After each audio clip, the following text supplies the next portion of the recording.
humano.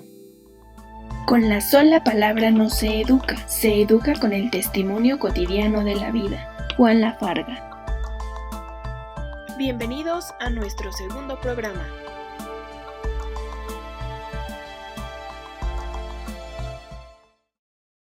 Hola, ¿qué tal? Bienvenidas y bienvenidos al segundo programa de la serie Testimonios, Psicología Humanista y Desarrollo Humano. Los saludamos Herminia, Roque y Alejandra detrás de las cámaras. En esta ocasión contamos con la presencia, se engalana nuestro programa con la presencia del doctor José Fernando Gómez del Campo Estrada, a quien cariñosamente en el ámbito de la psicología humanista y el desarrollo humano de nuestro país conocemos todos como Pepe. Gracias, Pepe, bienvenido. Para aprovechar lo mejor posible el tiempo, hemos decidido no leer su currículum, el currículum que Pepe nos ha proporcionado. Sin embargo, lo vamos a dejar en la caja de descripción del presente video para quienes estén interesados y puedan asomarse y ver la vasta y rica vida profesional y académica que Pepe tiene en este ámbito. También les recordamos que en nuestro primer programa hemos tratado algunos temas relacionados con el origen y desarrollo de la psicología humanista y el desarrollo humano, para quien guste poder verlo. Y les recordamos a quienes ya lo han visto que además de nuestro invitado principal, en cada sesión vamos a contar con la presencia de colegas, alumnos y exalumnos que están interesados y han desarrollado su vida profesional y académica dentro de la psicología humanista, para que con sus inquietudes enriquezcan la conversación que vamos a tener. De esta manera, el día de hoy nos acompaña Rubén Ortega. Rubén, gracias. Bienvenido. Gracias, buen día. Pues comenzamos. Pues buen día, Pepe. Hola Herminia. Pues decirte primero que estoy muy contenta de poder estar hoy aquí para iniciar este momento de encuentro, que para mí es muy importante que seas tú el primero que arranca con este ciclo de conversaciones que vamos a tener con diferentes personajes como tú. Me gustaría mucho que pudieras decirnos quién eres, Pepe. ¿Quién es Pepe? En unas cuantas palabras. En las palabras que tú consideres importantes, por favor. No sabría dónde empezar, mejor hazme más preguntas. Sí. Por ejemplo, familia. Soy el cuarto de 5 hermanos. Acabo de cumplir 80 años. Nací en la Ciudad de México. Mi padre era de San Luis Potosí, mi mamá de Sinaloa, y pues vivimos la mayor parte de nuestra vida aquí.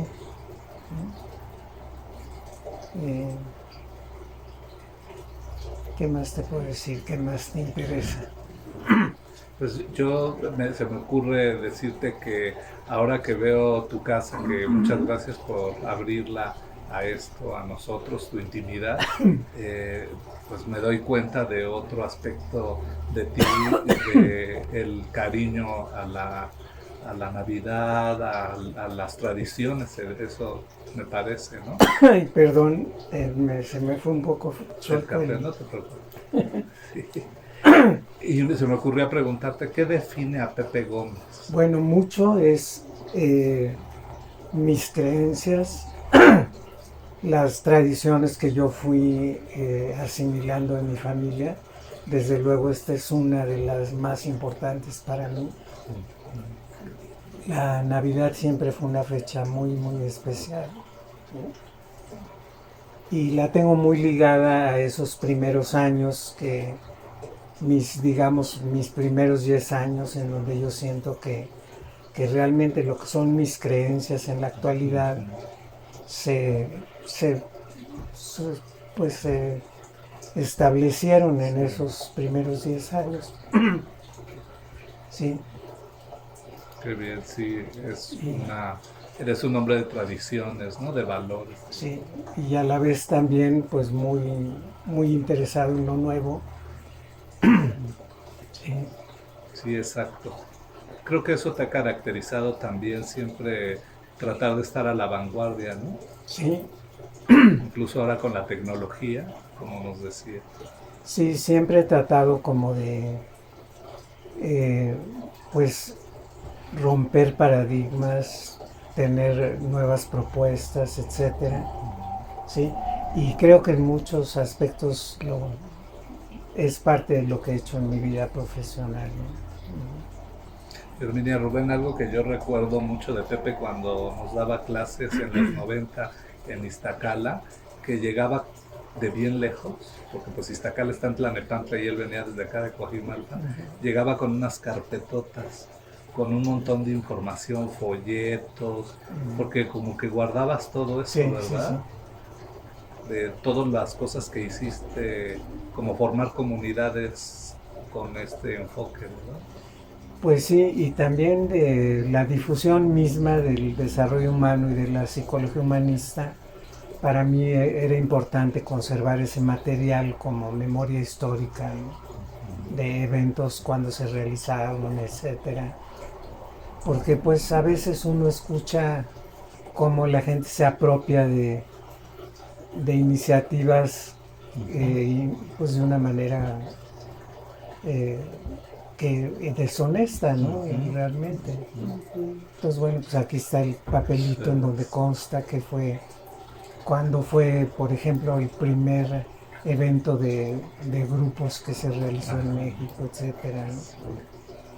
Qué interesante, me llama la atención cuando te decía la pregunta quién eres y me imagino, así como te voy escuchando, quién es Pepe, entiendo una persona que comparte, porque esas carpetas que describe Roque yo me lo voy imaginando, ¿no?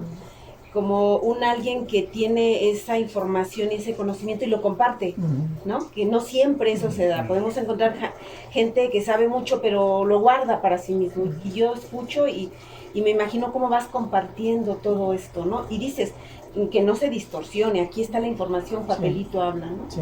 Y es como tener ahora sí que la parte original, ¿no? De dónde surge, Claro. me gusta esa parte, cómo lo expresas, quién eres. Ese es Pepe. Sí, creo que eso también es parte de la convicción que yo tengo de que el conocimiento es patrimonio de todos, ¿no?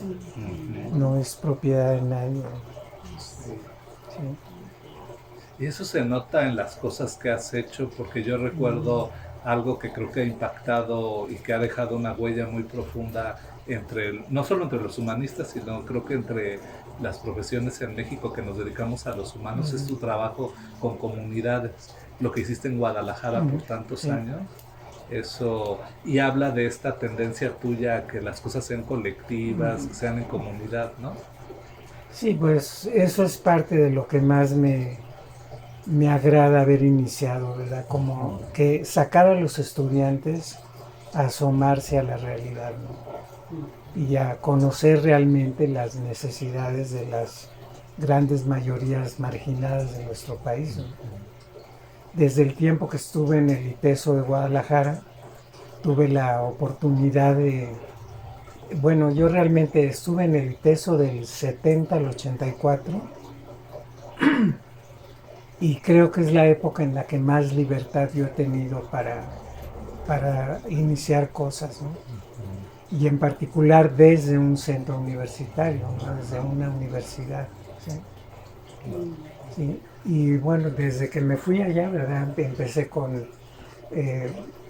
programas, pues sí, que enriquecían o complementaban el plan de estudios que teníamos, que entonces era el de la UNAM, un plan muy conductual, experimental. Y empezamos con cursos de complementación académica sábados y domingos. Y así fue como empezamos a conocer la psicología humanista más a fondo. Yo invitaba personas tanto de Estados Unidos como de México principalmente a dar cursos de fin de semana para los estudiantes principalmente, pero también los abrimos a la comunidad. Ah, ¿sí? Y de ahí salieron programas como, por ejemplo, programas que no le llamábamos desarrollo humano, sino simplemente pues crecimiento personal, alguna cosa así, con personas que no tuvieran ninguna clase de credenciales académicas, ¿no? O sea, que aunque no tuvieran licenciatura, lo que fuera, ¿no?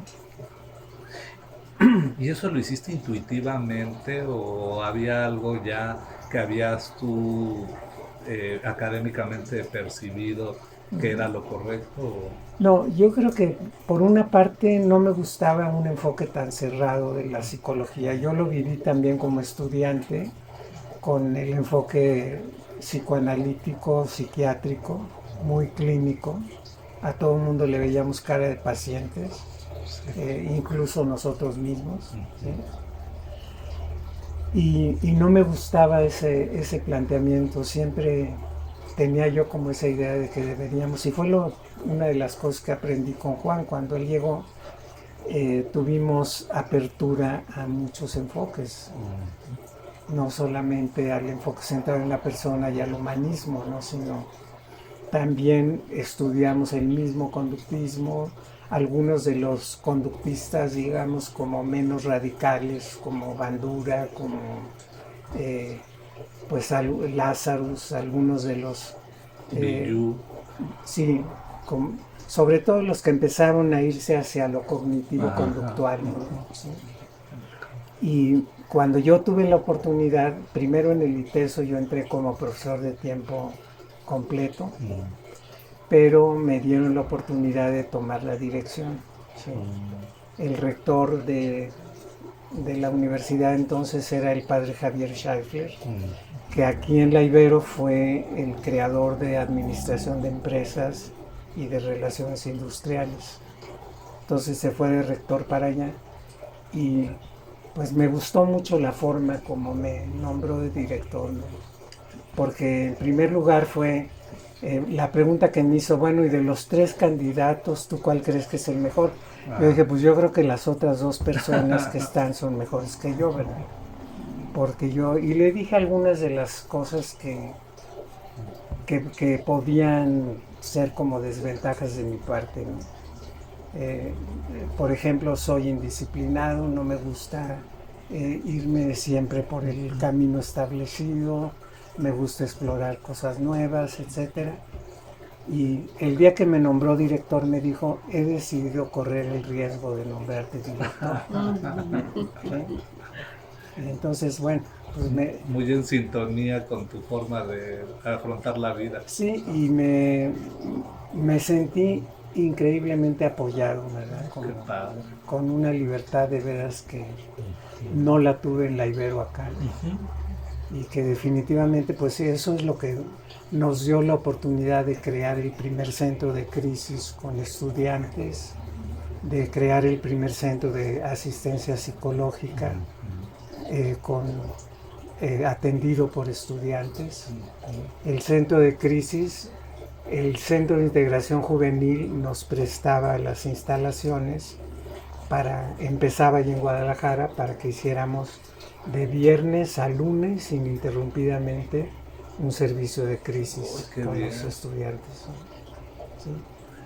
Qué bien. Oye, Pepe, como que me imagino por lo que vas diciendo, como que cuando te puedes mover de manera libre, puede surgir esa creatividad de la que tú estás hablando, todo esto que tú podías hacer desde ese lugar en el que te sientes como fluyendo, ¿no? Para poder crear y sin esa manera estricta, ¿no? Sí, y pudiendo también facilitar en mis estudiantes entonces que saliera lo mejor de ellos, ¿no? Claro.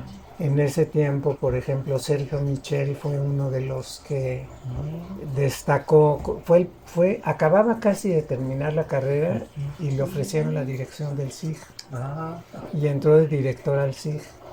Tuve otra exalumna que entró de directora al reclusorio femenil, casi recién terminada la carrera, ¿no?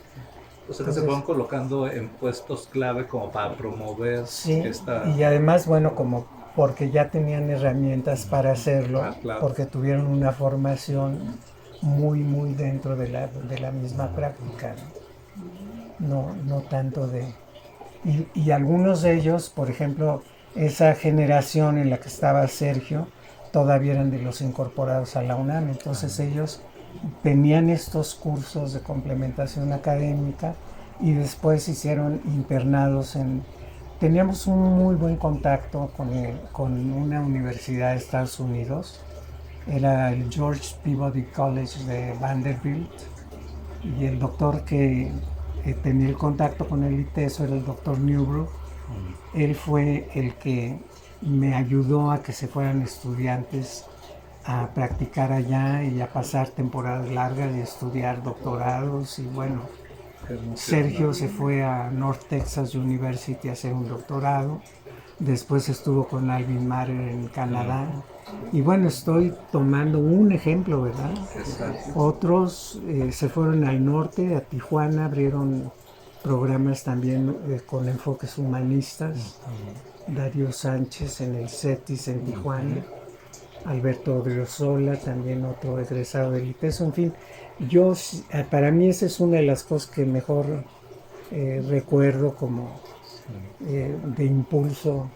Pues mis mismos alumnos fueron los que después me invitaron, y ahorita solamente Campeche es el único estado en donde nunca he trabajado. De todos los demás, algún alumno, algún exalumno me ha invitado. Sí, es que expandiste de alguna manera por varias razones. Lo hiciste institucional a través de las universidades y lo hiciste social. Y eso creo que hizo que lograras... Y lo social definitivamente sí lo empezamos en el ITESO, que fue como... De hecho, cuando yo regresé a la Ibero en el 84, me invitó Juan junto con Teresa Lartigue, que era la que estaba al frente de las prácticas profesionales, a que trabajáramos ya un plan de estudios muy orientado a la práctica como era el del ITESO, y por eso me regresé acá a la Ibero, ¿no? Y ya que mencionas eso, Pepe, ¿cómo fue? Porque todo lo que has contado parece como que fue un acercamiento que de manera, sin una formación, digamos, específica, tú comenzaste a hacer por esa inquietud que te caracteriza. Y formalmente, ¿cómo conoces la psicología humanista o el desarrollo humano? Bueno, la psicología humanista formalmente tuvimos en una clase que teníamos de psicoterapia un párrafo en el que se hablaba de la terapia central de la persona, nada más. Y hasta que Juan Lafarga llegó a México en el 64, que estaba, les decía yo, en el último año de la carrera, y nos dio una clase de filosofía de la psicología. Y bueno, ahí no solamente nos habló de Rogers y de todo el humanismo en general, sino también lo vivimos con él, ¿verdad? Por ejemplo, fue el primer maestro que nos sentó en círculo, ¿sí? Y no había más que un lugar en donde podía hacerse eso, porque las bancas estaban pegadas al piso, ¿sí? O sea, no se podían poner en círculo, ¿no? Entonces era la cámara de Gesell en donde nos reuníamos en las clases de Juan, ¿no? Y además nos permitía y nos pedía que le habláramos de tú, y él nos hablaba de tú. Cuando todos los maestros, los demás, los psiquiatras, los psicoanalistas nos hablaban de usted y de señor o señorita, etcétera, muy distantes, muy formales, algunos muy buenos, por supuesto, Claro. pero no cercanos y para nada actualizados, ¿no? Sí. Realmente yo creo que lo que yo estudié fue más bien historia de la psicología. Sí, es cierto. Sí, de todo lo que... Sí. No eran cosas actualizadas como fue con Juan, ¿verdad? Sí. Y esas cosas que parecen tan sencillas, ¿verdad? Creo que te impactaron mucho en ese momento, como hoy siguen así. No, y además como que fue algo que me permitió hilvanar diferentes aspectos de mi vida. Pues como ven, ¿verdad? Lo que decía de mis primeros 10 años. Yo crecí en un ambiente fundamentalmente católico, ¿verdad? Con una religión muy, pues, muy vivida de una manera muy sencilla y sin cuestionamientos. Yo no tuve ninguna clase de problemas con mi religión. Y al contrario, mi educación con los jesuitas, yo creo que de ahí es de donde viene toda mi inquietud de lo social, ¿no? Me gusta decirlo como que yo era una pulga de 7 años dando catecismo a pulgas de 3, ¿no? Y yo sentía que así era, ¿no? O sea, así es, así tiene que ser, ¿no? Nunca lo vi como una cosa extraordinaria, ni mucho menos, ¿no? Entonces sí, creo que íbamos a unas ladrilleras que están por ahora, el camino a Tlalnepantla estaba lleno de ladrilleras. Les estoy hablando de los 40, 50, ¿sí? Y ahí empezamos a hacer trabajo no solamente de catequístico, sino también por ejemplo, ya cuando estábamos en la prepa teníamos un dispensario, teníamos una escuela, teníamos, en fin, varias actividades, y tratábamos de involucrar a gentes de la zona de ahí, por ejemplo, Echegaray, que empezaba, Arboledas también era un fraccionamiento que empezaba. Y bueno, las ladrilleras se fueron acabando conforme los fraccionamientos se fueron extendiendo. O sea que de alguna manera hizo consonancia con tu esencia, sí, ¿verdad? Sí. Sí, y me permitió, como, por ejemplo, en mi formación psicoanalítica, y no fue solo cosa mía, sino de muchos de mis compañeros y compañeras, pues nos metía como en un espacio en el que teníamos que hacer totalmente un corte con nuestras creencias, en particular con la religión, porque era vista como, pues, la típica neurosis colectiva de la que habla Freud, ¿verdad? Parafraseando a Marx, ¿verdad? Que decía lo de la religión es el opio de los pueblos. Él decía es una neurosis colectiva, ¿no? Entonces, realmente no era como fácil integrar toda esa vida previa con lo que estábamos aprendiendo y con una visión pesimista del ser humano, ¿no? Sí, con una visión totalmente enfocada en la patología. Por lo tanto, entonces entiendo que esto que a ti te atrajo, que te gustó y que parece como que embonó perfectamente con tu forma de vida, con tus creencias, con tus valores, parece que así fue. Sí, totalmente, ¿no? Ahora, de todos modos, para mí también fue muy importante cuando yo empecé en la dirección y ya hicimos un plan que se presentó como independiente cuando ya nos salimos de la UNAM y se presentó el reconocimiento de validez oficial de la SEP. En ese plan de estudios dejamos todos los enfoques, no era como que nada más humanismo, ¿no? ¿Sí? De hecho, cada materia estaba organizada por módulos en el que era la misma materia, pero vista desde el enfoque dinámico psicoanalítico, desde el enfoque experimental conductual, desde el humanismo, desde las corrientes contemporáneas, etcétera. En ese sentido fuiste congruente, sí, y fueron ustedes congruentes con no silenciar la voz de los demás, sino... Sí, y de hecho salieron también muy buenos estudiantes con la línea conductual experimental que trabajaron pues muy cercanos a Emilio Rives, y algunos de ellos se fueron a la escuela de la UDG de Guadalajara, que ahorita es una de las... Emilio Rives estuvo mucho tiempo también ahí, y es una de las universidades más representativas de lo que es el enfoque conductual en la actualidad también. Cognitivo-conductual, ya no tan radical como era en el principio, ¿no? Entonces, Pepe, entiendo que en ese momento el humanismo sí abarca todos los demás aspectos. Sí. Todas las demás corrientes sí cabían ahí, sí, en el humanismo. Sí, totalmente. Y era lo que en el debate de Rogers y Skinner sobre la conducta, acaba diciéndole Rogers eso a Skinner, ¿no? Dice, es que yo no tengo problema con tu enfoque, cabe perfectamente en el mío, Ujú. pero al revés, ¿no? Que yo no quepo en el sur. Sí. Y bueno, también curiosamente, ¿verdad? Que con toda la visión que se tiene de Skinner y el conductismo y todo eso, en los 70 surgió en México la única comunidad Walden 2 que pues tiene toda una manera de ser humanista y todavía todavía está la comunidad. No sé si el fundador Juan Robinson Ajá, sí, todavía vive, todavía. pero la comunidad continúa, es increíble. Y bueno, era Los en algún... horcones, ¿no? ¿eh? Los horcones. Los Horcones cerca de Hermosillo, sí. Sí.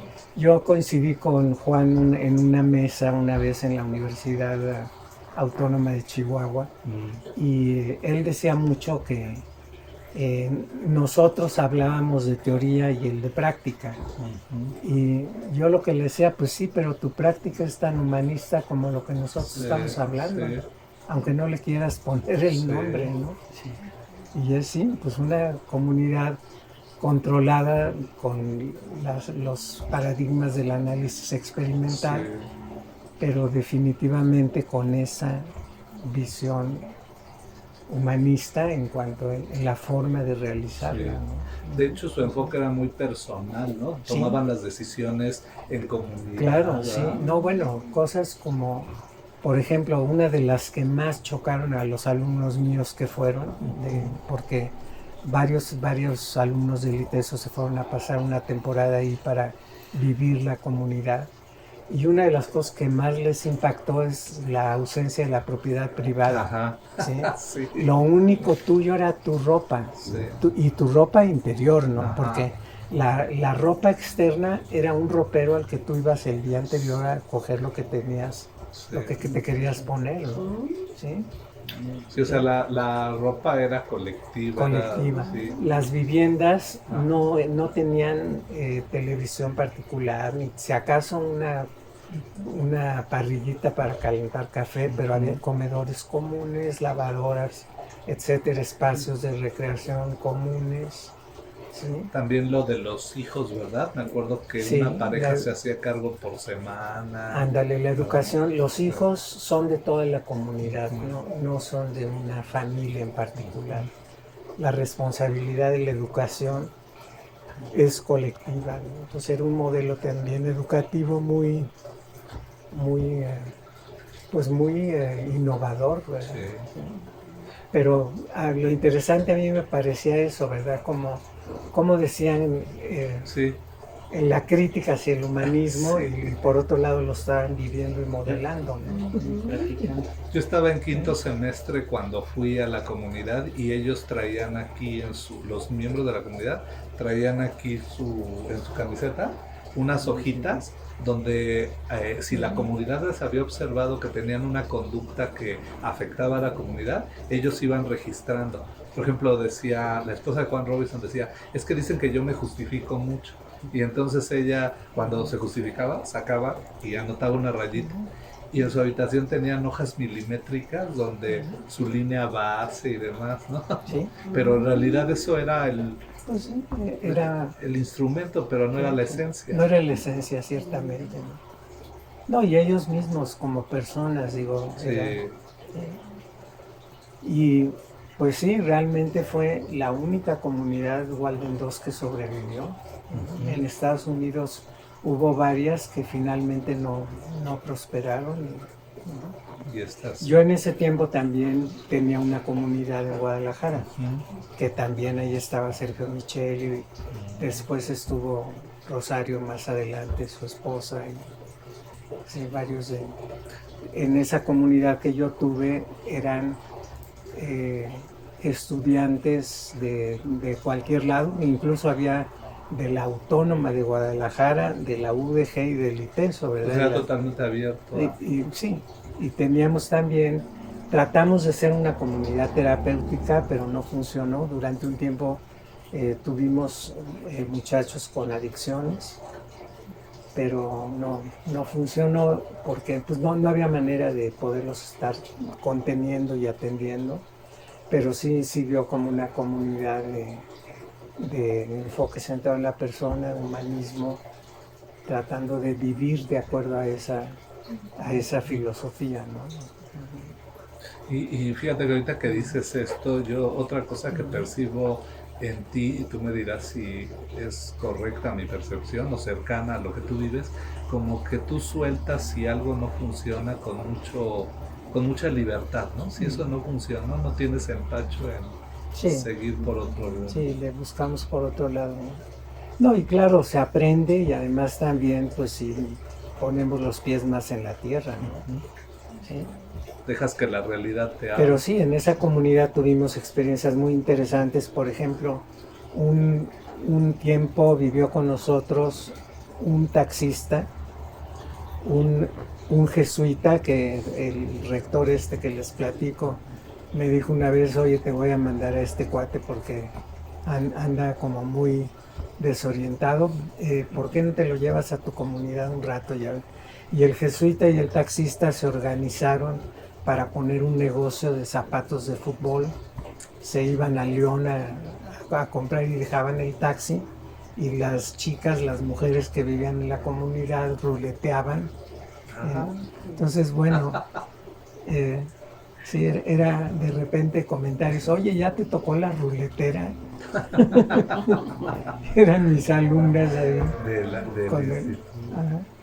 Y pues sí, también teníamos una muchacha invidente que vivía ahí en la comunidad, que por cierto hacía mejor la limpieza que las que veían, que los que veíamos. O sea, emergían habilidades Sí. y destrezas naturales, ¿no? Sí. De los otros. No, y también sí tratábamos, por ejemplo, ya desde entonces sí tratábamos como de salirnos de los roles tradicionales y todos participar en las tareas Sí. de la casa. Además fue una oportunidad increíble porque era una propiedad de 5,000 metros en donde teníamos árboles frutales, teníamos aguacates, teníamos guayaba, capulines, bueno, Sí. y Era teníamos sustentable. también, sí, teníamos chance de sembrar también hortaliza y una pequeña alberca. Eran 10 habitaciones. Y todo eso rentaba 5,000 pesos. Qué increíble. Era una ganga. propiedad como semi-rural, pero no era en la ciudad todavía, ¿no? Muy Sí, cerca sí. de Liteso. Y de hecho esa comunidad también durante un tiempo fue lugar de reuniones de Liteso. Ahí fue donde empezamos a organizar a partir de esas experiencias de complementación académica surgió en el 76, el 76, la Semana de Psicología, que la hicimos durante más de 30 años, ¿no? Sí, en donde también ya ahí sí era abierta al público en general, pero venían estudiantes por ejemplo, llegaba Lourdes Quintanilla con 20 estudiantes de Saltillo y ponían sus tiendas de campaña allí en el jardín de nuestra comunidad, ¿no? O llegaban estudiantes de San Luis Potosí, de Querétaro, de todos lados, y convivir ahí. Al principio era así, con tiendas de campaña y todo, pero luego se organizó que los mismos estudiantes ofrecían hospedaje en sus casas para 1 o 2, así. ¿Alguna vez documentaste esta experiencia tan interesante? No lo escribimos nunca así como tal, pero sí se hicieron menciones y desde luego tengo todos los folletos de la semana, ¿no? Ahí estuvo desde luego que pues muchísimos de los Shoston, por ejemplo, fue uno de los que estuvo, Harold Greenwald, que se distinguió mucho por estudios de prostitución, en fin, varios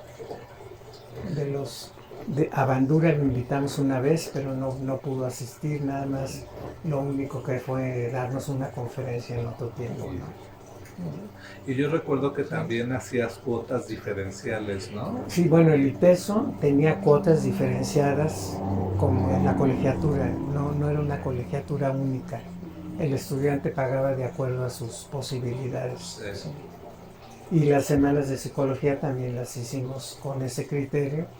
y Ujú. pues muchos era sin pagar nada, ¿no? Sí, O sea, sí, sí. y era una semana completa de actividades en donde había ponentes y digamos como maestros que venían de universidades, pero también se abrían espacios para talleres hechos por los mismos alumnos.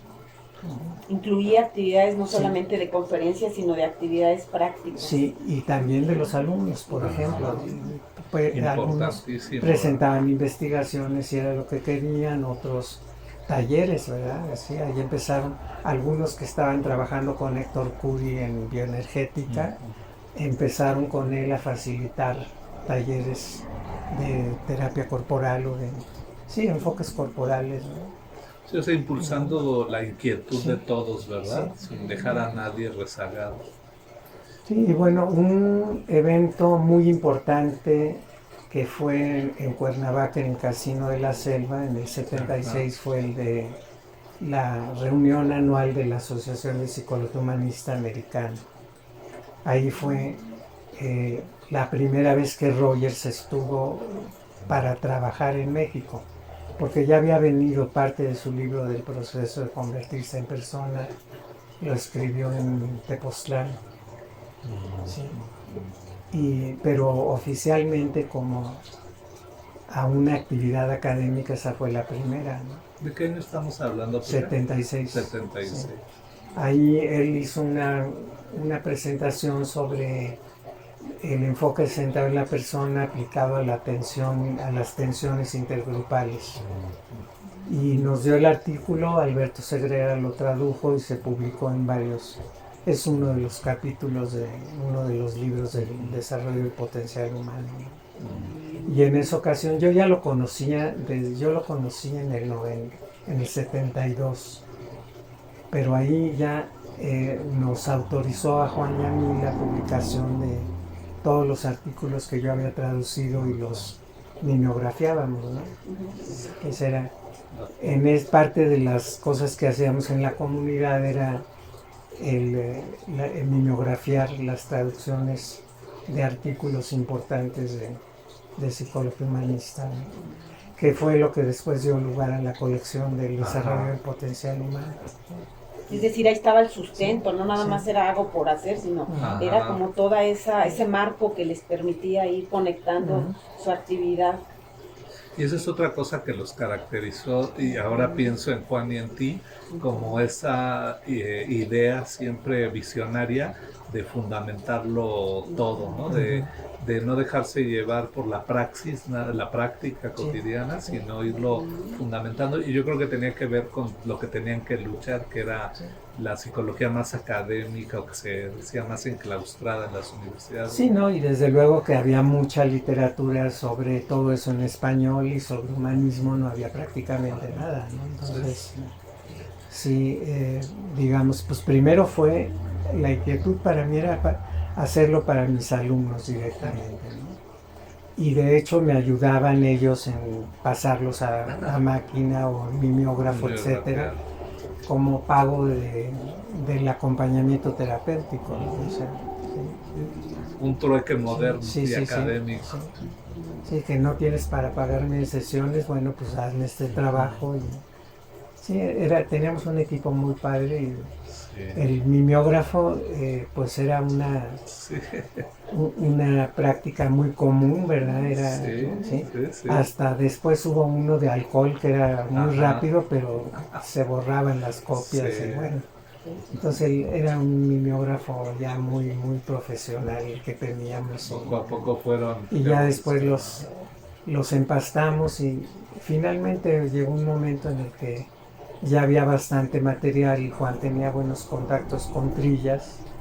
Entonces ya se pudo hacer la publicación de los 2 primeros volúmenes en el 78. Hoy libros fundamentales para quienes estamos interesados en el y la enfoque. verdad es que no se han sacado de catálogo desde entonces. No. En cambio, muchos de los caballitos de batalla del conductismo salieron. Sí.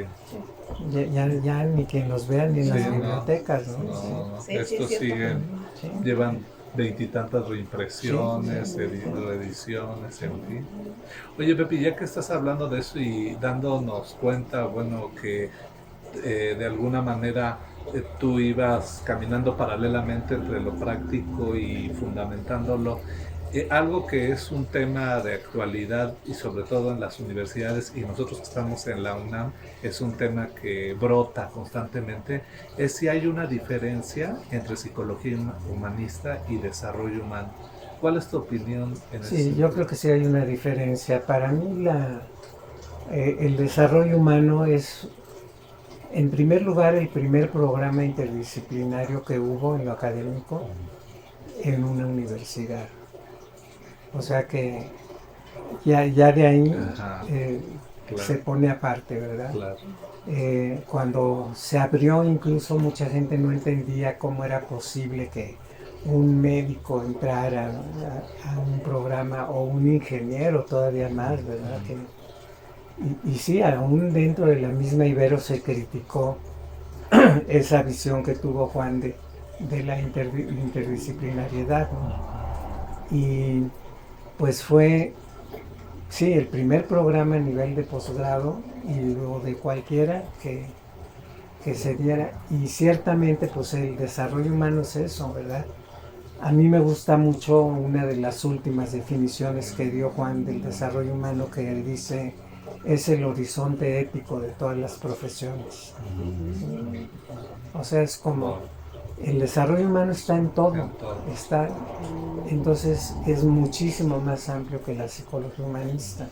Aunque la psicología humanista, como tercera brecha, como tercera fuerza, fue un paraguas que en su tiempo también permitió darle entrada a muchos esfuerzos que estaban fuera, pero también se prestó a que entraran muchas cosas poco serias y también como muy cuestionadas en su época, como era el uso de las drogas, como el LSD, como es ahora. Otra vez regresa todo ese tema con la ayahuasca, ¿no? Ya con investigaciones también pues muy parecidas. Ahorita no me acuerdo del doctor que hace estas investigaciones que hizo, porque finalmente decidió dejarlas porque los que llegaban a prestarse para la investigación, los participantes, estaban más interesados en el viaje en sí que en la parte científica. Y el libro de este doctor se llama La molécula espiritual, es muy interesante, porque lo que él estaba tratando de investigar era en qué parte del cuerpo realmente se junta el espíritu y el cuerpo, ¿no? O sea, retomar todo ese que siempre se ha dicho que en la glándula pineal, ¿no? Y la glándula pineal secreta esta DMT, la dimetiltriptamina, que es la sustancia que la ayahuasca tiene, ¿no? Y que potencia toda esa parte de las visiones que la gente tiene. Que rompe las fronteras de la conciencia, dicen. Rompe las fronteras de la conciencia, sí. Y ya estaban en eso. Qué interesante también esa época, y sí es algo que hoy en día sigue siendo a veces cuestionable en las universidades y a veces pues aplaudido por esta cuestión de la interdisciplinaridad y la potencia. Sí, bueno, ahora yo creo que ya tenemos que hablar más allá de interdisciplinaridad, sí, claro, de transdisciplinaridad, ¿no? Claro. O sea, como Claro. de algo todavía mucho más, Sí, sí. algo que permee todas Sí. las actividades humanas, y desde la misma formación. Ya no se vale que sigamos separados Que se reconozca, ¿no? el conocimiento humano como tal. Como tal, y que tenemos que prepararnos con una mentalidad mucho más abierta y no tan especializante. Pero ¿no? que fue pensada desde hace cuántos años. Sí, yo creo que Juan tuvo esta visión de la interdisciplinariedad y sí rompió ahí paradigmas, y creo que ya después de ahí fue cuando muchísimas universidades ya empezaron con esa posibilidad de que tú entraras a una maestría en psicología viniendo de ingeniería o de lo que fuera, o entrarás a una maestría en administración viniendo de medicina, ¿no? O sea, creo que se rompió como esa idea de algo tan compartimentalizado. Sí. Y creo que la psicología humanista, como que para mí en un momento dado, ya se fue definiendo, que fue cuando la asociación se creó en el 62, después su entrada como una división de la APA, claramente forma parte de los caminos dentro de la psicología, genera sus propios paradigmas de investigación, etcétera, pero la sigo sintiendo como más dentro del esquema académico y con mucho menos variedad que lo que puede ser el desarrollo humano. Y es que sí, fíjate que ahora que comentas eso, a veces nosotros que estamos en la UNAM, yo siento esa presión de, por ejemplo, demostrar en las investigaciones, como la psicología académica lo hace, seguir esos caminos, pero siempre tenemos esta llamada de atención del desarrollo humano y de lo que ustedes propusieron en su origen. Sí, y fíjate cómo sí hay paradigmas de investigación, pero que por una parte se niegan a conocerlos y por otra a validarlos, porque ya, bueno, Moustakas es uno de los que ya tenía la investigación heurística como propuesta. Yo traduje un artículo de él que sacamos en Prometeo, en un número que coordinaron ustedes. La búsqueda. Sí, y creo que también existe, por ejemplo, la fenomenología hermenéutica de Van Manen como una propuesta muy, muy bien articulada de investigación cualitativa y, en fin. Miguel Martínez Migueles, no sé si lo ubicas. Sí, ¿no? cómo no, también. Él es el libro de psicología humanista y que trae toda la metodología cualitativa y la epistemología, ¿no? Sí, y sigue muy activo en publicar y proponiendo algunos esquemas más mixtos. En fin, creo que hay mucho que todavía se puede hacer por ahí. Claro. Y también está el paradigma de Mesirow del aprendizaje transformativo como otro de los paradigmas actuales en donde hay investigación seria que lo respalda y que no es tan tradicional. Y hoy afortunadamente la psicología en general se ha abierto a los paradigmas cualitativos metodológicamente y eso ha permitido mayor flexibilidad. Pero sí también la época impacta profundamente en la juventud y esto de la tecnología y buscar respuestas pragmáticas, a veces sí los llama hacia enfoques que no tienen una profundidad epistemológica tan sólida como estos enfoques. Por eso es que este tipo de experiencias como las que tú narras, donde nos permite ver la globalidad que ustedes ya tomaban en cuenta, pues va a despertar otras inquietudes, yo creo. Sí, y de hecho también pues algunos libros y artículos que se escribieron a finales del siglo XX están describiendo lo que está pasando ahorita, ¿no? Sí. Por ejemplo, hay un artículo que yo retomé hace poco de Rogers, de La persona del mañana, que es de lo más actualizado, ¿no? O Relaciones interpersonales en el año 2000. En fin, hay varios de Rogers. La conspiración de Acuario de Ferguson es otro de los que habla mucho de lo que estamos viviendo ahorita, ¿no? Sí, como que se anticiparon casi 40 años a su época. Y yo creo que un paradigma actual que rompe mucho de todo esto y que lo enriquece es el paradigma del cuidado de Leonardo Boff. Sí. ¿Es el de la U? ¿O? No, la teoría U es de Charmer. Okay. Leonardo Boff es un teólogo brasileño que propone es decir, el cuidado que tiene que orientarse hacia la propia persona, hacia los demás, que dentro de los demás es cercanos, lejanos y extraños, y hacia el planeta. O sea, como parte de la idea de las 5 amenazas principales que hay sobre el planeta, que es calentamiento global, escasez de agua potable, acumulación de armas letales, la amenaza de la desaparición del ser humano del planeta. ¿Y cuál otra? Bueno, no me acuerdo ahorita de la otra, pero... Una noción de cuidado muy amplia. Sí. Sí, claro. Y es lo que dice precisamente lo que estamos... la explotación irracional de los recursos del planeta, ¿no? Que empieza pasando la Edad Media, que es todo enfocado a explotar los recursos naturales para la producción de bienes, pero que no llega a todos, ¿no? Sí.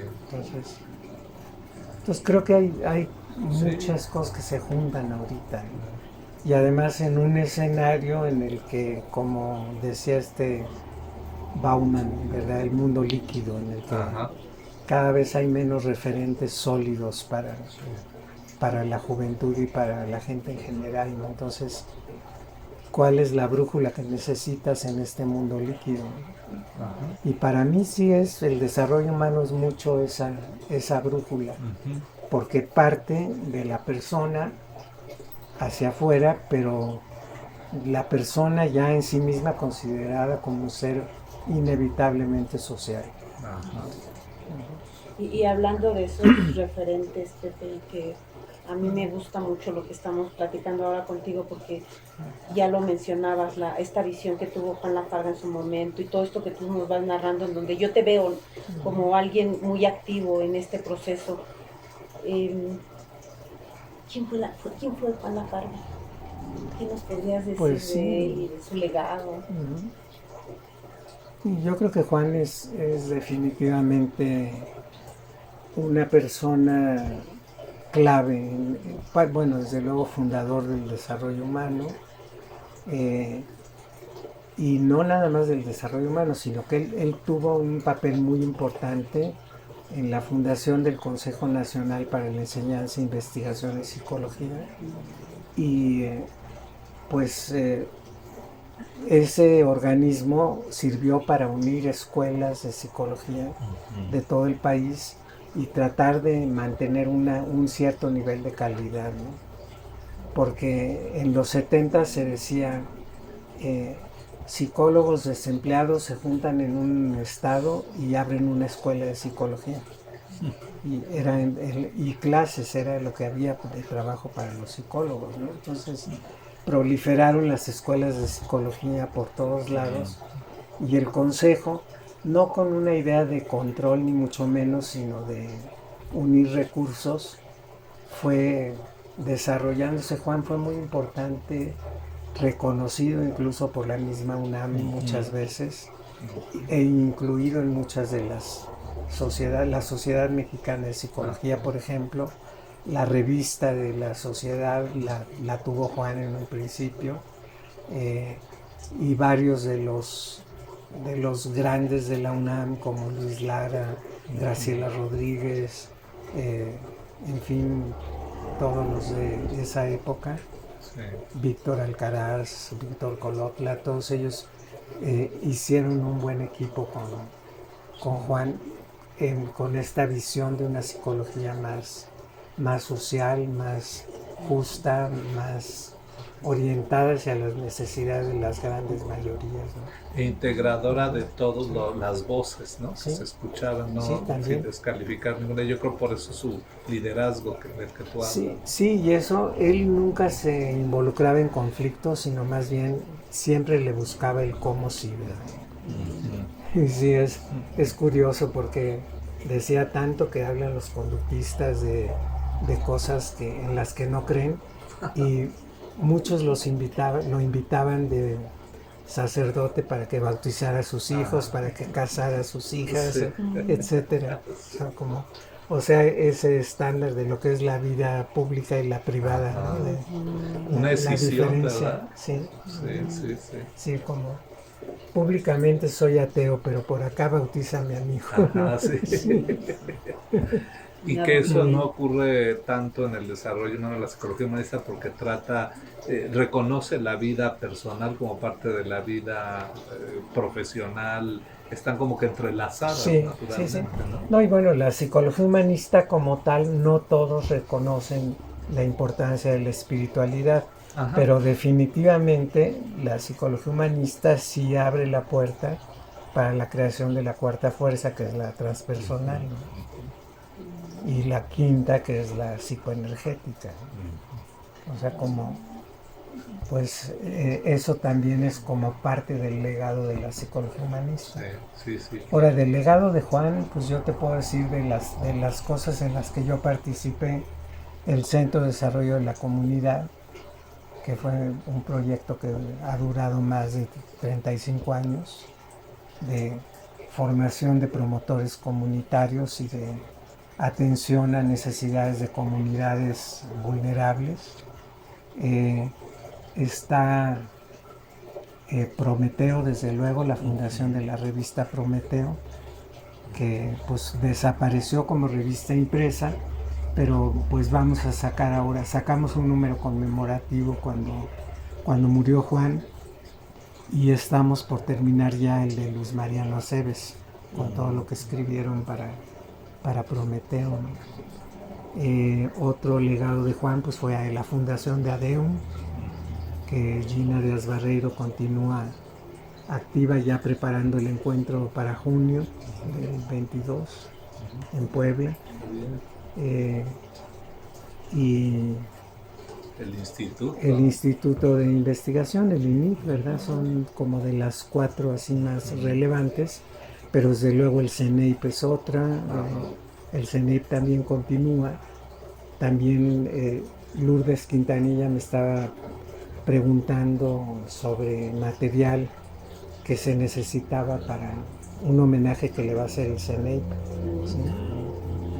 Sí, y bueno, pues su libro, la cantidad de artículos que escribió, y creo que mucho más ya en la relación que tuvo con toda la gente, sus estudiantes, sus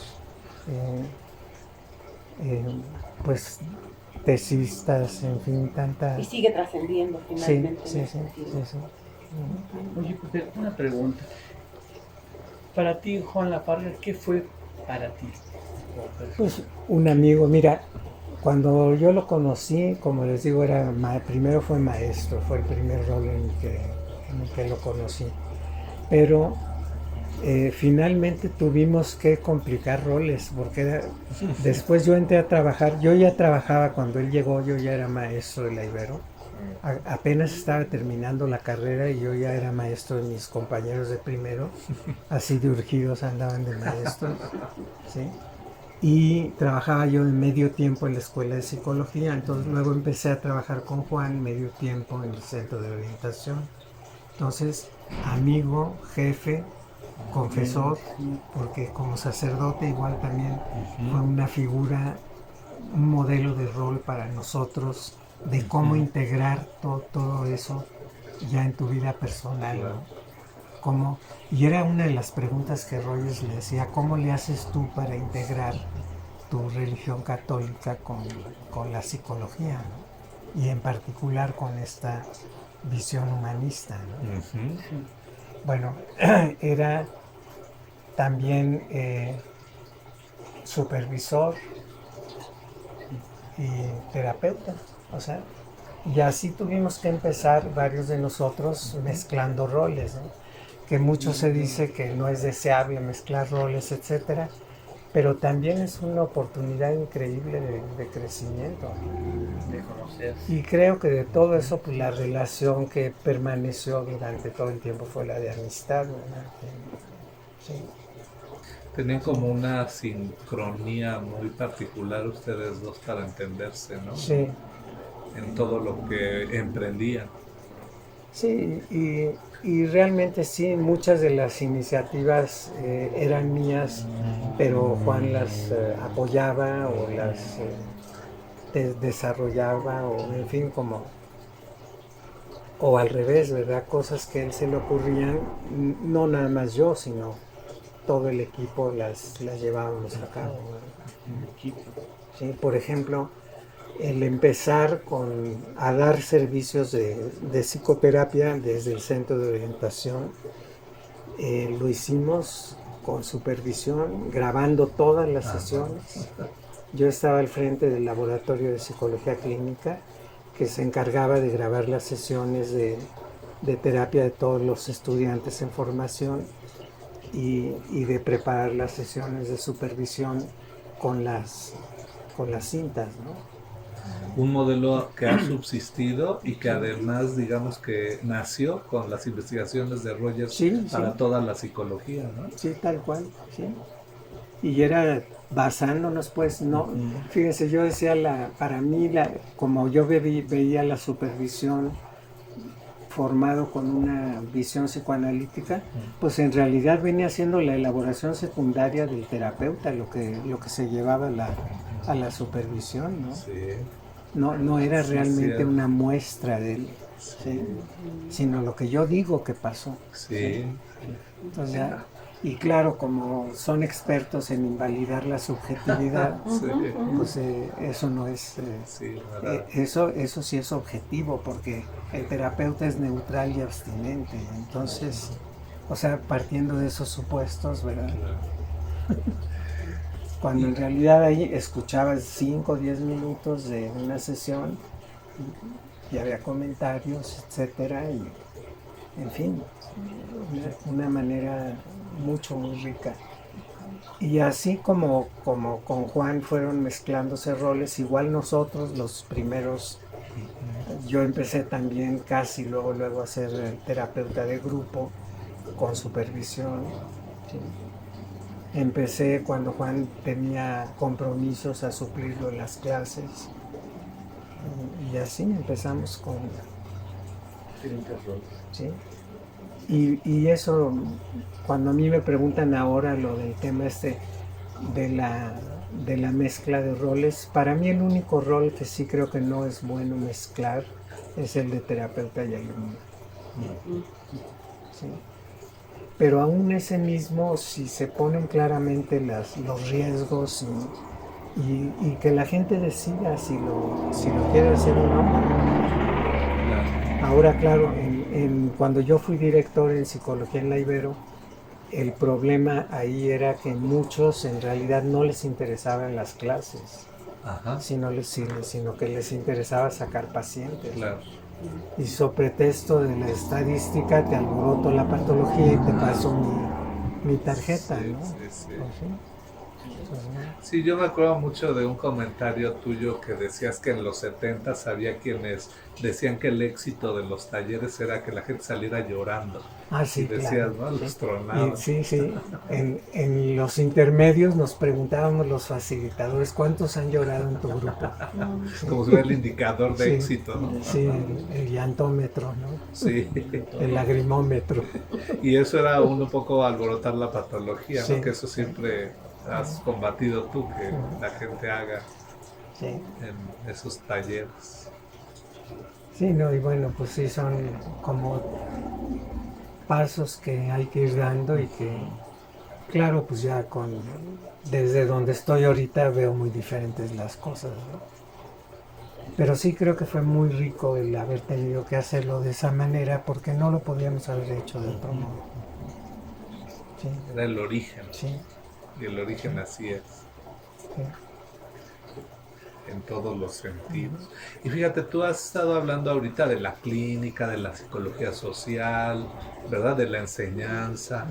Y nosotros nos preguntábamos cuando estábamos preparando este encuentro contigo, ¿hacia dónde tú, desde este lugar en el que estás ahora, con toda esta perspectiva que es parecida a la de tu casa, es como si estuvieras en una atalaya viendo todo lo que sucede, ¿hacia dónde nos sugerirías a los jóvenes que estamos preparando, orientarlos para que se vinculen socialmente con su profesión, para que apoyen el desarrollo? Yo creo que hacia la exploración de estos nuevos paradigmas, ¿no?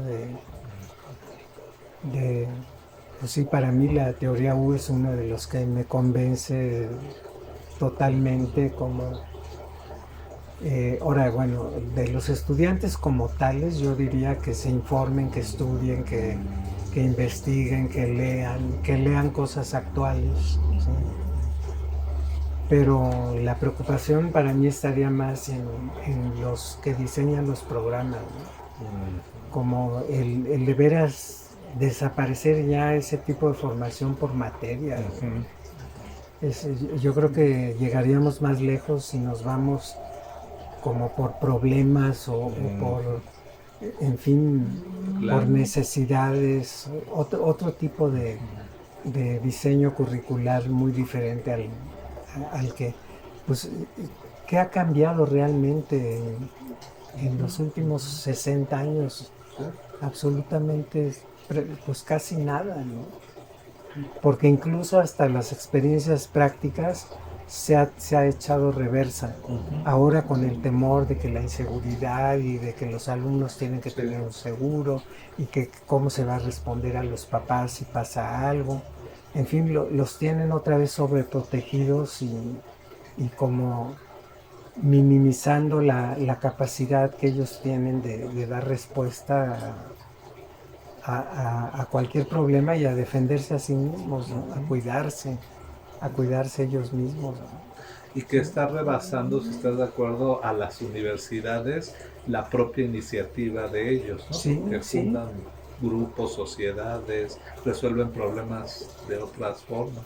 Sí, y bueno, yo creo que hay mucha creatividad en las nuevas generaciones que no está teniendo canales de expresión. ¿Sí? Y eso nos lo ha demostrado toda la tecnología, ¿no? Como ya hay chavos y chavas que no se plantean una carrera universitaria, sino el aprender a manejar la tecnología y están haciendo las cosas por su cuenta y logran éxito en lo que hacen muy rápido, ¿no? Más allá de las instituciones. Sí, sí, yo creo que las carreras como están ahorita ya para mí ya pasó su época, ¿no? Y para los psicólogos y desarrollistas humanos, ¿cuáles serían los temas? Si tú pudieras hacer... Yo, por ejemplo, metería el paradigma del cuidado, el paradigma de la teoría U, pero enfocados desde... Hagamos tomemos un tema, por ejemplo, la pobreza, y formémonos para combatir la pobreza en un sector específico, etcétera. O vamos a energía limpia, en fin, como yendo hacia lo que se necesita, salvemos al planeta en cuanto al tema de agua potable. O sea, y la carrera sería eso, cómo resuelves el problema del agua potable, ¿no? Y se juntan y conforme van conociendo el problema van viendo que necesitan aprender y no al revés, ¿no? Una psicología que responda más a lo que realmente está ocurriendo en la vida, ¿no? Sí, y a la persona en todos esos, o sea, no como primero te preparo y luego ves qué haces, sino métete en el mundo, empápate de las necesidades y problemas, escoge un camino de crecimiento por el que quieres ir y de ahí vas a ir ya aprendiendo lo que necesitas para irte por ahí. Qué increíble es eso que dices. ¿Sabes qué me haces recordar? En los exámenes profesionales de hace muchos años, yo he escuchado como esa sensación de frustración de quienes están egresando, están haciendo su examen profesional para salir y decir, no sé qué hacer. ¿Sí? No sé qué hacer en la vida profesional. Ahora que lo dices, el camino es al revés. ¿Y cómo se puede vincular con otras disciplinas? Porque estás hablando de agua limpia donde otras disciplinas pueden entrar. Claro. Sí, y por ejemplo, psicología está circunscrita nada más hacia el área, odontología, ingeniería civil, y no hay no hay diálogo. No hay diálogo, exactamente. Y desde luego, por ejemplo, en parte, ¿por qué tenemos problema con el agua? Pues porque no sabemos cuidarla, ¿no? O sea, y eso es lo que está como en el centro de todo. Claro. Dice Leonardo Boff, lo que se cuida dura, lo que no se cuida no dura. ¿Sí? Y empezando desde tu propia persona, ¿no?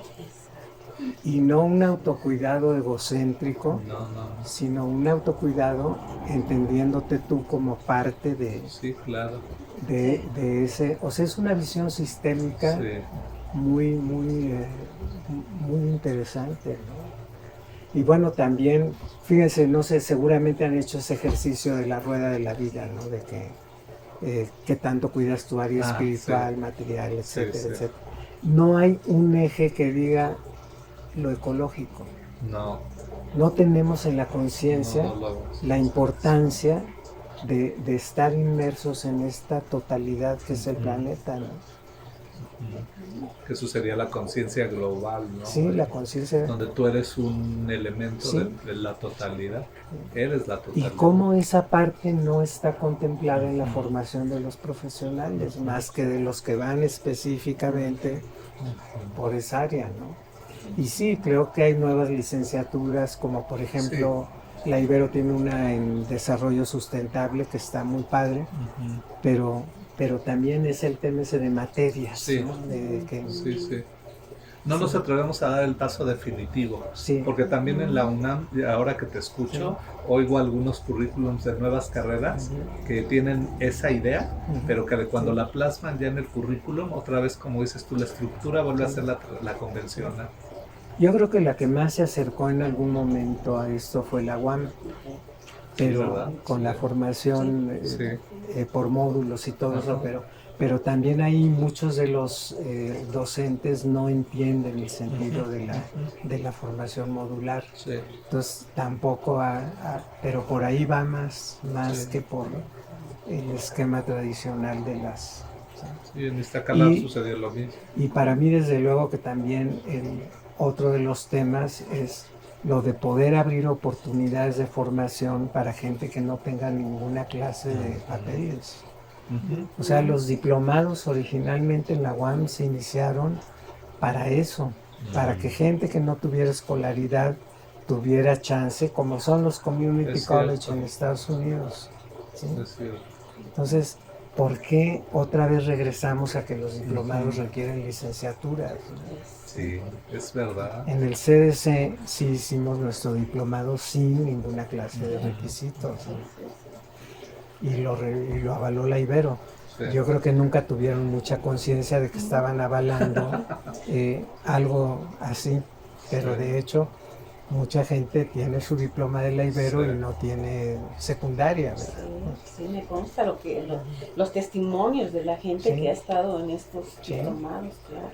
Y que explotan sus destrezas, sus habilidades naturales o producto de su historia de vida con una fuerza muy poderosa que logra transformar su comunidad, crear pequeñas empresas, resolver problemas sociales en sus Sí. vecindarios, ¿no? Y en el mundo de la empresa es igual. Yo he tenido chance de pasearme por todas las áreas de la psicología. Los últimos 20 años he estado más metido en coaching, en algunas cosas de tipo trabajo en empresas. Pero es lo mismo, siguen pensando en el líder protagónico. Sí.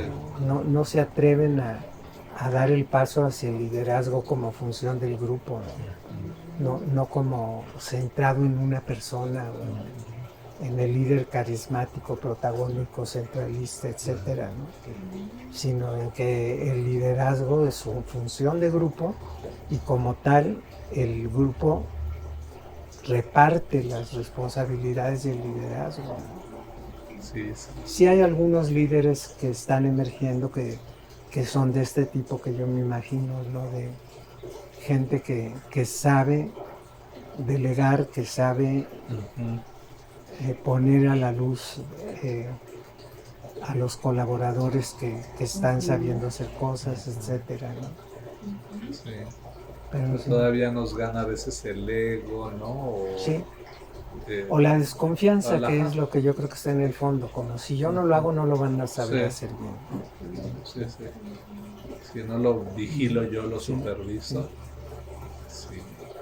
Y fíjate que yo pensando nuevamente, porque todo lo que tú dices me lleva a los estudiantes Ujú. de las licenciaturas o de los jóvenes en general. pensaba que un poco hay que seguir el ejemplo de ustedes, porque si vamos a lo que tú hiciste, tú mismo nos acabas de contar cómo fuiste formado bajo un canon ya muy estructurado, pero siempre hubo esa inquietud, ¿no? Sí. En ti de buscar. Entonces, pues no tienen otra condición los chavos más que los currículums que tienen en las Sí. universidades, escuelas, pero de ahí hay la esperanza de revolucionar las cosas, ¿no? Como ustedes, tú y Juan y todos los que has mencionado lo hicieron en su momento. No se supeditaron al status quo, Sí. fueron más allá, fueron rebeldes. Sí, y además también conscientes de que no todo te lo va a dar la formación como tal, sino tú tienes que buscar por tu cuenta también, ¿no? Somos corresponsables de un proceso formativo, ¿no? No es responsable la universidad, ¿sí? Por eso también es por lo que, igual que en terapia, ¿no? La buena terapia es la que hace el buen terapeuta, si no es el enfoque como tal. Sí. Y lo mismo, los buenos profesionales salen de cualquier universidad, ¿no? Sí, sí.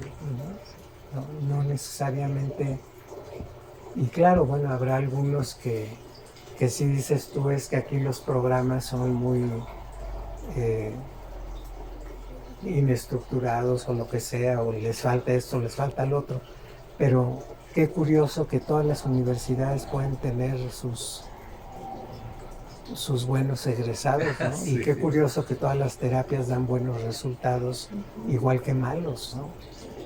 Entonces, ¿dónde está el punto?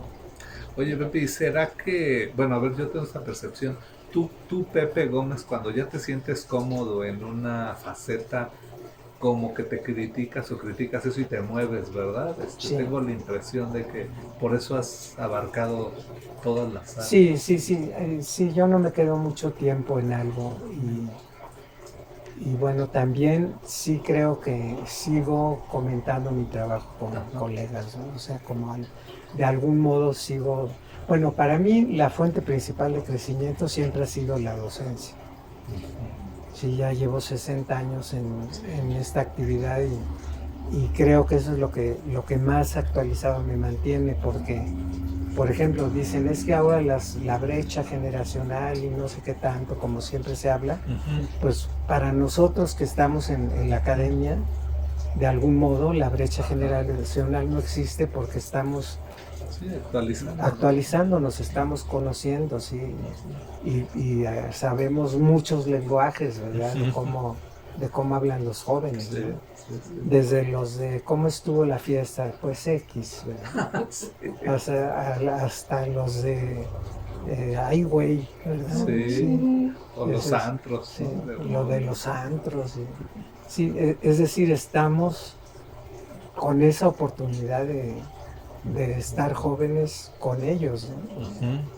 Entonces para mí ese ha sido como, yo creo que el hilo conductor de mi vida profesional, poder seguir en la enseñanza de adultos y pues sí, ya con licenciatura hace mucho tiempo que no trabajo, pero aún en ese tiempo de la licenciatura también yo veía cómo iba cambiando, ¿no? Sí, fuiste clave ahí porque fuiste, por ejemplo, ahora el que recuerdo fue responsable del departamento de psicología en la Ibero y ahí yo veía mucho dinamismo en esa época con los jóvenes, te acercabas mucho a ellos y los maestros en consecuencia, ¿no? Veían el ejemplo.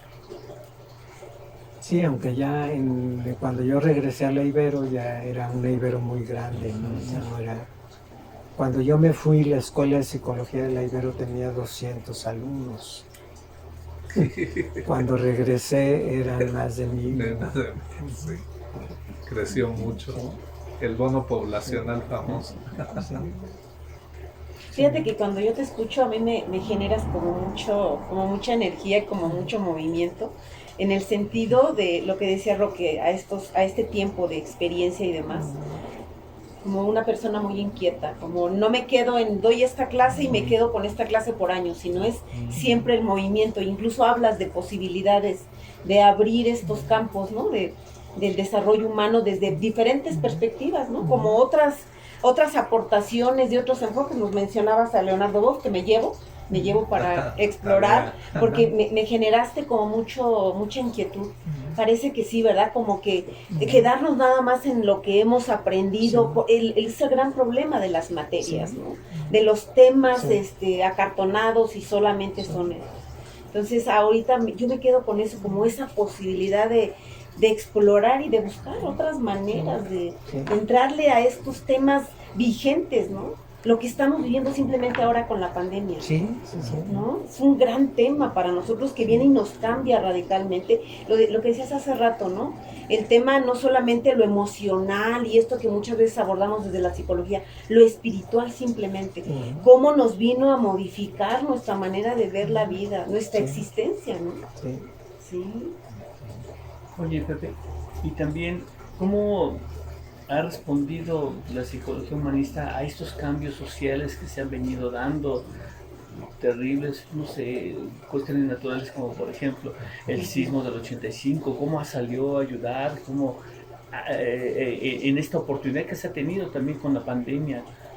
¿Cómo es que se ha... Sí, yo sí vi diferencias, ¿no? Por ejemplo, en el 85 y en otras crisis previas, era muy fácil tener apoyo de estudiantes y de cualquier gente, ¿no? Ahora fue muy difícil en el 17 contar con apoyo de estudiantes porque las universidades no querían hacerse responsables precisamente por el tema de seguridad, de permisos de los papás, si eran menores, etcétera. Y no fue igual la participación de las universidades en esta ocasión. Yo creo que fue mucho más voluntarios, ¿sí?, de la sociedad civil en general, ¿sí?, que respuesta. Claro, también por otro lado, es real ese tipo de preocupaciones, pero fíjense cómo en vez de enfrentar la preocupación y salir con una solución creativa es aceptar la limitación, ¿verdad? Y replegándose, ¿no? Entonces, muchos se justifican con que el lugar de la universidad no es afuera, sino adentro. Y yo creo que no, una universidad que no está inmersa en la realidad no tiene sentido, no tiene ningún sentido. Su vocación es social. Claro, y tenemos que tener ese diálogo porque tampoco es allá afuera nomás. Claro. Es un, pues sí, es como se va construyendo el saber, ¿no? De la teoría a la práctica y vas retroalimentándolas y enriqueciéndolas, ¿no? Y una sin la otra pues tampoco tiene gran sentido. Y en todos los campos se va rigidizando muchos procesos, ¿no? Por ejemplo, yo pienso ahora que con esto de que el IFE y los bancos, por ejemplo, enlazaron lo de la huella y mucha gente está teniendo problemas porque no identifica el aparato la huella. Bueno, a mí ya se me está borrando. Y te limitan, ya no puedes hacer un depósito porque, en esos campos sociales que parecen tan nimios, también se ve esa rigidez que tú ahorita me estás haciendo que me concientice. Y tú dijiste algo que me gustó mucho, aceptar la limitación. Eso está grave, ¿no? Aceptar Y alguien tan crítico como tú, pues lo percibe muy bien, porque tú has sido así toda tu vida. Sí, yo digo, lo que son limitaciones, no límites en el sentido de hasta aquí, sino limitaciones personales o enfermedades, etcétera. Sí, es muy importante aprender a convivir con ellas, aceptarlas en ese sentido, pero no como algo que te derrota, ¿no? Sino como algo que te reta. Que despierta tu impulso creativo, ¿no? Sí, y las limitaciones absurdas como esa de pues no van a poder ir los estudiantes, no, hagámosle a ver cómo sí. Y no tanta desconfianza en ellos, porque eso es finalmente lo que les queda. Digo, ¿cómo es posible que ahora los papás vayan a averiguar cosas de los hijos a las universidades? Eso, digo, está bien para la primaria, ¿verdad? Pero no les da la autosuficiencia necesaria para sentir su fortaleza interna, ¿no? La confianza. No confían en ellos, no confían en ellos. Se van debilitando internamente. Y claro, pues si salen y con toda los 2 años de pandemia también Sí, claro. es una variante importante, sobre todo para la gente extrovertida, ¿verdad? Que, Sí. pues sí, para los introvertidos no nos cuesta tanto trabajo.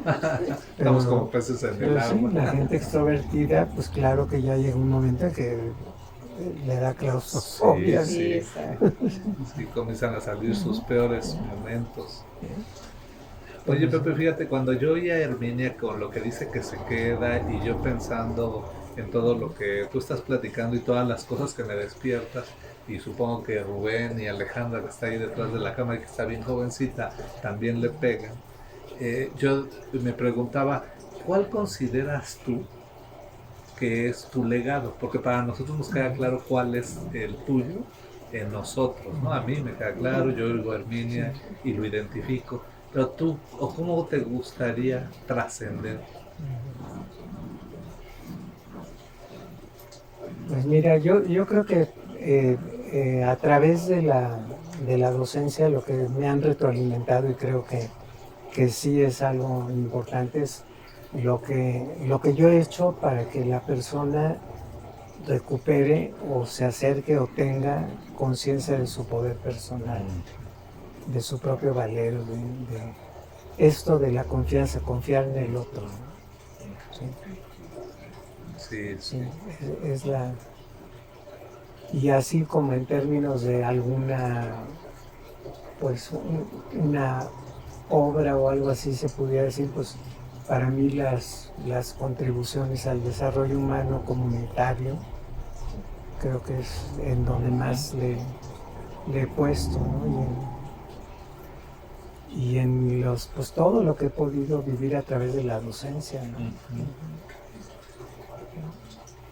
no hemos hablado de tu capacidad para la risa, para las bromas, pero es otra cosa que adereza tus clases y tu forma de vincularte con el otro, ¿no? Ajá.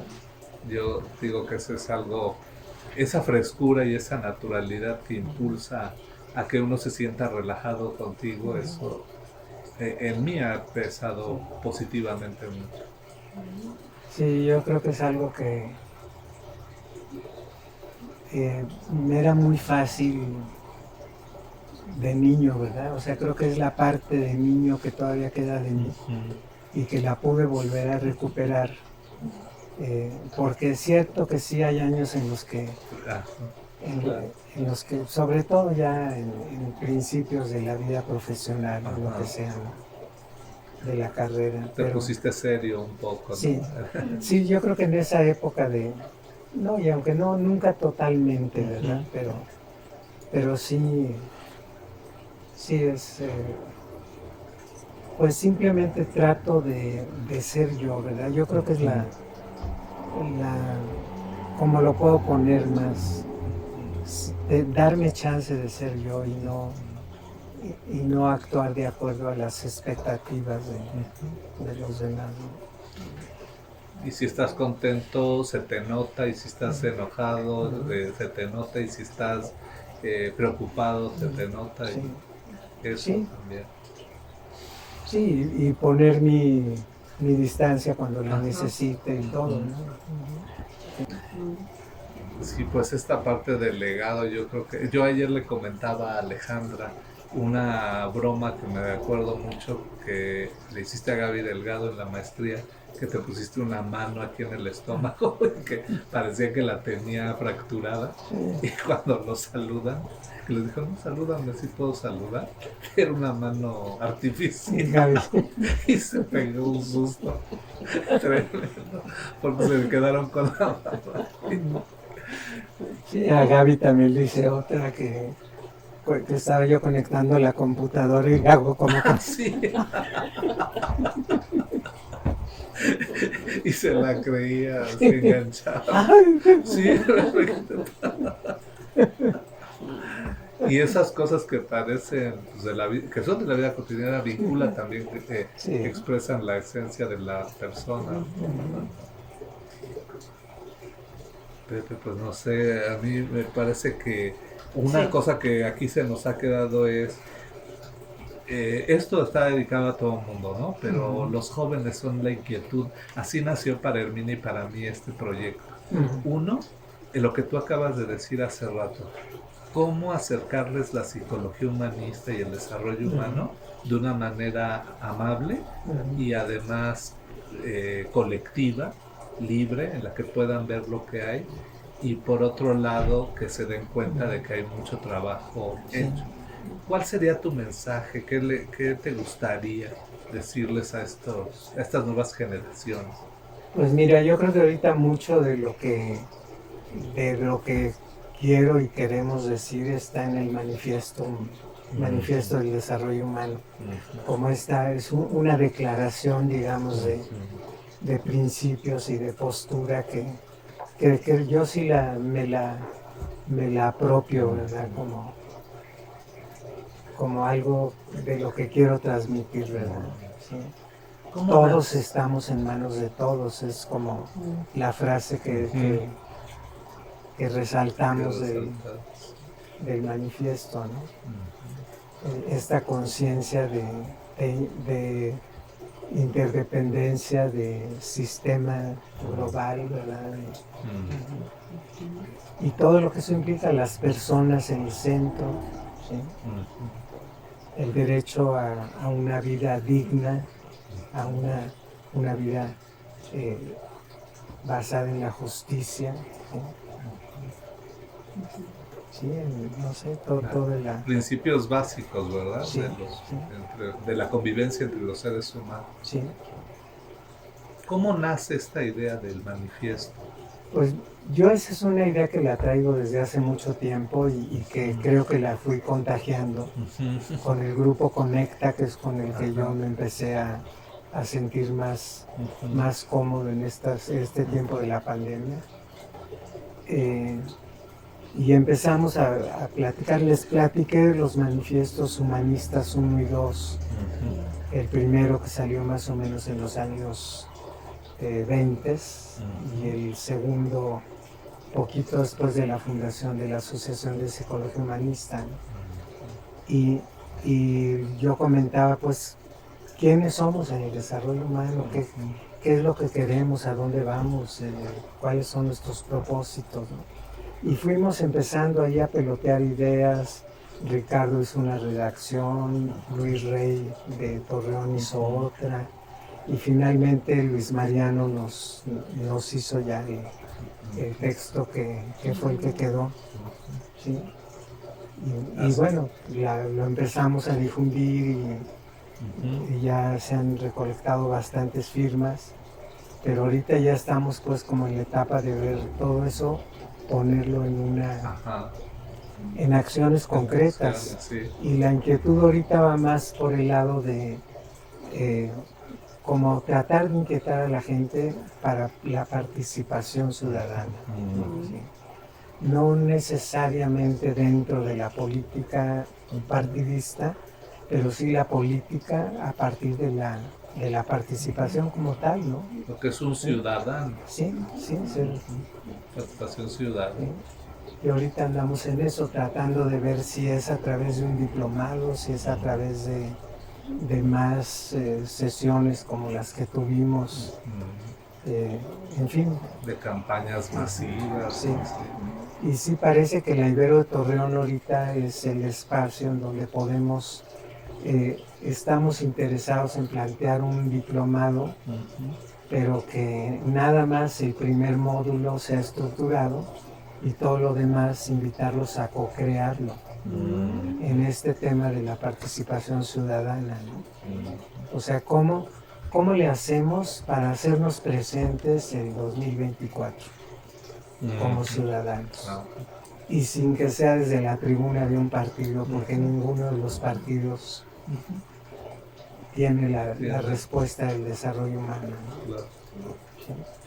Y entonces estamos en esa idea de, claro que, por ejemplo, a Gloria le aterra el entrar en algo que le suena inestructurado, ¿no? Sí. Y yo lo que les digo es, no es que sea inestructurado, sino que la estructura la vamos a ir haciendo con los participantes. Emerge de... Dejemos el liderazgo protagónico, abrámonos a lo que trae la gente de riqueza. Y yo creo que si tenemos pues gente picuda, como pueden ser también ustedes mismos y otros que le entren, ¿a poco no sacaríamos algo increíble? Por supuesto, sí. En vez de decir, ahora el siguiente módulo es tal y véanse tal, y en vez de que nos juntemos y digamos, el siguiente módulo queremos esto y vamos a hacer esto, y yo propongo esto y me responsabilizo y me comprometo a hacer tal. Y la Ibero de Torreón está dispuesta a avalar un programa de ese tipo, ¿no? 160 horas de un diplomado co-construido en desarrollo humano y participación ciudadana. Qué padre. Y invitando a gente de la sociedad civil en Claro. no nada más profesionistas. Sí. Pero bueno, creo que tenemos que dar la batalla en muchos campos. El desarrollo humano tiene que hacerse presente más fuera de los consultorios y de los pequeños grupos. Recuperar todas esas experiencias que de alguna manera ustedes empezaron a crear y que ahora pueden ser ejemplos prototípicos, esa comunidad en Guadalajara, el centro comunitario aquí en México, tantas cosas que ya están ahí y que nos pueden servir de base. Y tantas cosas que se han hecho en México que nadie ha recogido, pues. Sí, exacto. Pues ojalá este sea un espacio también donde podamos invitar personas que tú nos sugieras, que podamos darle un espacio y promover todo esto. Por lo pronto se me ocurre que al final de este programa, si nos permites, podemos poner los rubros del manifiesto, como para que las personas lo conozcan, ¿no? Sí, por favor, sí, me parece muy importante. Y el libro que va a salir del INIR, también ahí yo tengo un artículo que creo que el título que le puse es Desarrollo Humano para el México Emergente, que es un poco esta idea de algunas de las ideas que estamos platicando ahorita están ahí en ese. Sí, el año que entra ya Sí. se imprime, ¿verdad? Sí. Ya está el título y todo. Sí. Pues Pepe, yo no sé si Rubén, tú, Ale, para mí es más que enriquecedor todo lo que he escuchado y me llevo mucha tarea y mucho movimiento, y para empezar la tesis. ¿Para empezar qué? La tesis, para empezar. Te iba a decir yo el diplomado, pero ahorita me dije sí, la tesis.